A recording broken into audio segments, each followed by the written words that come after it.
Keriya türməsində ətrət başlığı olub vəzifə ötəgən bir xadim Keriya türməsindəki əmgək meydanlarını Xitay köçmənlərinin hüdügə ağırlığı və Uyğur məhbuslarının işğal silindiğanlığını aşkarlaş bilan birlikdə məhbuslarının turma qorusudan əmgək meydanıga hayva və təhdid bilan ep çıxıdığanlığını bayan qıldı. Məzkur xadim məhbuslarının əmgək meydanıga avtomat və afşar kişilər bilan yalab ep çıxılıb ağır bir təhdid astida işğal silindiğanlığını aşkarladı. İlgari Keriya türməsində cəza ötəgən, növbətdə chet eldə yaşayotgan bir sabiq məhbus məzkur türmədəkilərdən qış yaz bekar qoyulmaydiganlığını, vaxtı təyirgan məzgillərdə qolları qapırıb hətta qanab ketkiçə işğal silindiğanlığını aşkarladı. Egilinişçə, Keriya türməsinin 10 min modan artıq təyirılğı yeri bar olub, bunu Xitay köçmənlər hüdügə alğan. Bu yerlərdə Uyğur siyasi məhbuslar məcburi əmgəkə silindigan. Uyğur məcburi əmgəkidən payda eliş bilan ayıplangan Puma şirkətinin baş icraiyyə əməldarı Arne Frondet təntərbiyə kiyim-keçək şirkətinin paydasının bu yıl Xitayda 2 xanalıq san bilan eşishni ümid qıldığanlığını bayan qıldı. 2020 yılı Avstraliya Strategilik Siyasət Tədqiqat Ornu tərəfindən elan qılınan dokladda dünyaga danlıq 83 qərb markasının təminləş zəncirinin Uyğurның məcburi əmgəkidən nəfqə erişkənligi göstərildi.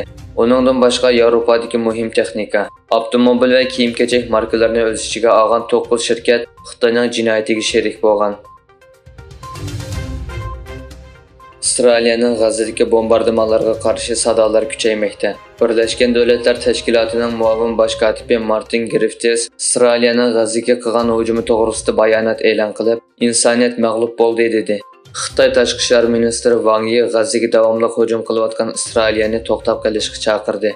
Afsuski, Xitoy islom dunyosiga yaxshichaq bo'lishga urinayotgan bir paytda musulmon davlatlarning hokimiyatlari Uyg'ur erkak qirg'inchiligiga sukut qilib keldi. Egilinishçə, Afg'onistonda hokimiyat beshida turayotgan Taliban hukumatining muavin ministr darajalik vakillar o'miki kelar hafta Xitoyda o'tkaziladigan bir belvag'i bir yo'l munbiriga qatnashadi. Garchi Taliban hukumati dunyodagi hech qanday hukumat tarafidan rasmiy e'tirof qilinmasa-mu, bu Talibanning Beijing bilan bo'lgan rasmiy munosabatini kuchaytirayotganligining belgisi bo'lgan. Taliban amaldorlari ilgari Afg'onistonga munosabatlik rayonlik yig'inlarga qatnashgan edi.